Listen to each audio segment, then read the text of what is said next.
Alright guys, welcome back to a video here. We're at the bench, and I think I'm going to start getting some 223 put together here. I pulled out 100 cases out of my store, and these are not completely finished, I don't think. It's been a while since I've loaded 223. I believe these have been sized and deprimed and had the primer pocket crimps cut out of them. And that is it, I believe. So I'm going to go through and I'm going to inspect all 100 pieces, and this is what we're going to use for all of our load development for the 223 bolt. And we'll pull out the loading book here. See if we can find some load data. I have 53 grain hollow points, and that's what we're going to run. It looks like we can do... Alright, I'm going to pull out some components here, and we'll get started on inspecting all this brass after I pull these components. Primers are bullets in our powder here. We're going to do CFE 223. We're going to run 53 grain Hornady hollow point match. And we're going to put Federal small rifle match primers. What are these? GM 205M primers. And according to the load book here, we got 25.6 grains for 2,900 feet per second, and a max charge of 28 grains for 3,300 feet per second. Now I'm going to cross-reference that with my other load book here, my Lyman load book, and see what this one says.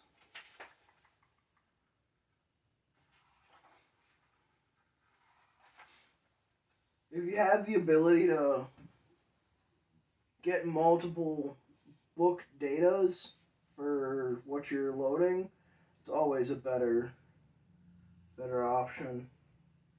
Alright, so we got either a 52 grain SMK or a 55 grain Spitzer soft point. And I think we'll go with the 52s for the load data. And this says 26.5 for 2930 all the way up to 28.5 for 3222 feet per second. I gotta make sure I read that right.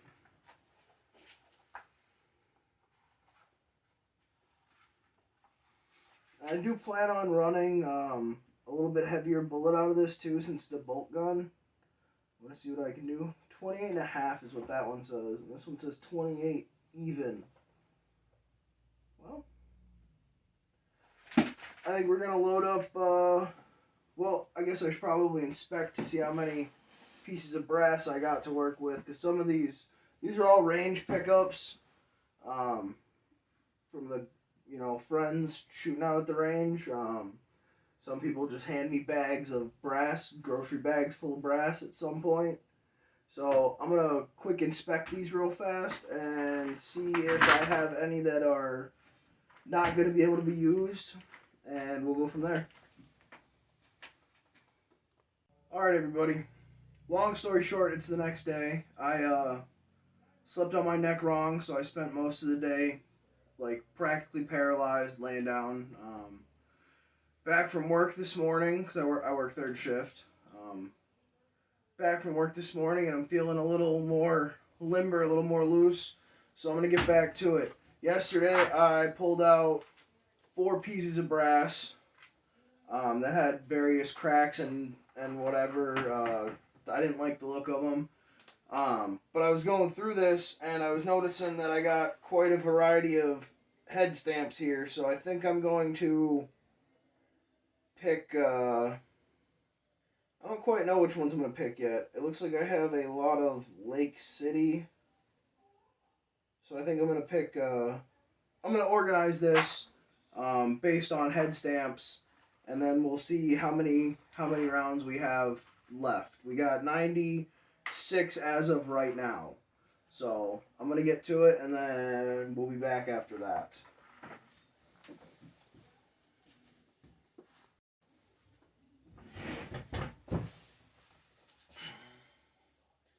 Alright, well, I just sorted through all this brass here. It's all of my bulk 5.56 or 223 that I got sitting on the shelf. And we ended up with 69 pieces of Lake City. And I wanted to keep it all one head stamp because just for the consistency of it. Now I have the crimps cut out of these, but most of these are unprocessed through my order of operations that I follow for reloading. They've been tumbled in a media tumbler, and that is about it. And none of these have been fire formed to this chamber. So what I'm going to do now is I'm going to go through my order of operations. I'm going to completely prep these out, and then I'll get back with you when we're doing priming and loading and whatnot. Alright, we're back again. I just ran through the prepping process here, and we had to scrap one piece of brass because we had a cracked neck. I know you can't see it, but it's a crack all the way down the neck into the shoulder. So we scrapped one there, and we sacrificed another piece of brass getting our sizing or our seating die set to depth. So we now have, what is this? We have 66 pieces of Lake City brass prepped and ready to get primed. Now, earlier in the video, I said I'm going to do use Federal Small Rifle Match GM 205Ms. I'm still going to stick with those, and I think I'm going to change it up a little bit. I'm going to run a middle-of-the-road charge with this first 66, is what I said we got, 66 pieces to get them fire formed to this exact chamber, because these have been once fired, probably, I would say 99% of them out of an AR platform, and we're running them in a 223 bolt. So we're gonna run a middle of the road charge. Still gonna use the 53 grain hollow point match, and just to get them fire formed to our chamber. So I am going to get these primed up right now, and then we are going to start weighing out charges of CFE 223, and we're going to keep it consistent all the way across. So I'll get back to you when I get done priming, and we'll talk a little bit more. Alright, we got all our primers seated. I pulled out 50 and put them in my reloading block here. I got another 15 plus a spare that I didn't put a primer in because I forgot about it. It fell on the floor, and when I went to clean off the bench, wipe off all the brass shavings, I seen it sitting on the floor and said, "Oh yeah, that's right, forgot about that." So we got one as a control of what it started at. Now, like I mentioned before, these are all once fired range brass. Fired most likely, I don't know specifically, fired most likely out of an AR-15. So some of them are beat up a little bit, some of them are kind of nasty here. So we're going to hope for the best, but the plan is I'm going to load up these 65 now with somewhere around 26.5 grains. That should put us at right about 30, 50 somewhere between 3,000 and 3,100 feet per second, right about in there. I already set up my powder dispenser here. It's already set up for 26, somewhere between 26.4 and 26.6 grains. So we'll have a little bit of fluctuation, but this is just to get these fire formed to this specific chamber. And then once we get back from the range after shooting all 65 of these, we'll trim the necks and anneal them in the next process that we do. That way they're ready to run. These are going to be kind of tight in the chamber, I already know, because most of them are max trim length. I just didn't want to pull out my trimmer and set it up. It's currently set up for 308. So I didn't want to have to trim them quite yet, especially because they're not fire formed. They might suck back down a little bit. So yeah, I'm just going to throw on some World Rallycross highlights on the laptop here. I'm just going to throw a bunch of charges, and I'll get back to you when we're ready to seat. Alright, so we had a little bit of a powder spill.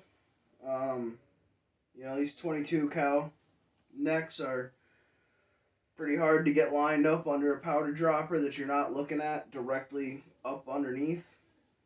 So I went and threw all 50 charges that were on the board here, and then I loaded up 26 bullets out of this box, emptied this box, and I was going to separate them because different lots, might shoot differently.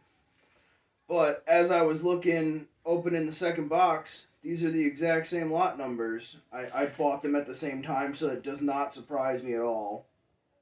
But we got lot number 2201963 on both boxes.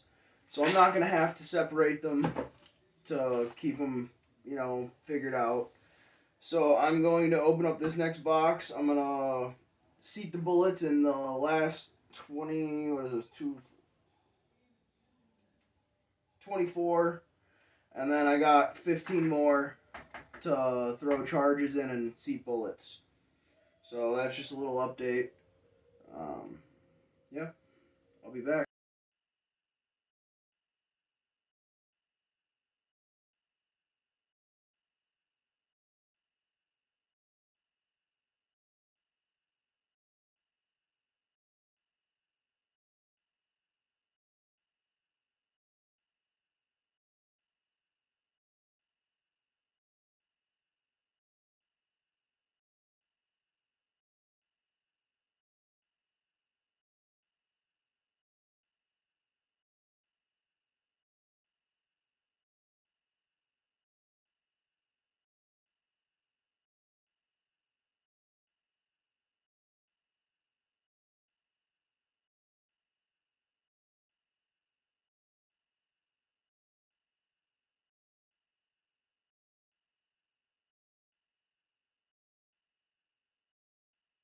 We got our 65 rounds loaded, and the next thing I always do this immediately after I load ammo. No matter if I'm going to shoot it that same day, the next day, 10 weeks from now, if I'm going to store it for hunting, next year, I always write down what I just loaded in here.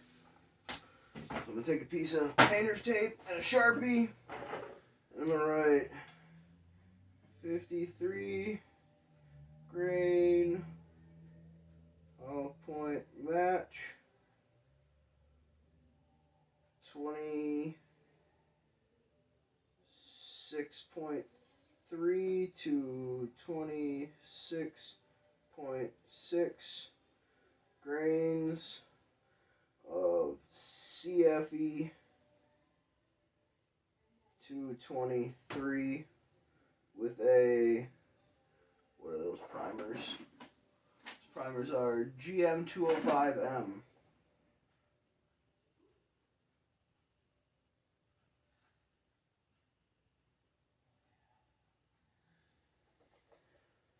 That way I know for a fact I have this exact load written written down somewhere, somehow, for whatever reason. If it's good, I'll mark that in my load data book that I have. If it's bad, at least I know it's bad, and then I can save them for teardowns later on, whatever the case may be. Luckily enough, I'm going to get out and shoot these tomorrow, so they won't be sitting for very long. But here we go. We got 65 loaded rounds ready to fire form our second firing, and then we will come back to the range. I'll cut here to the range.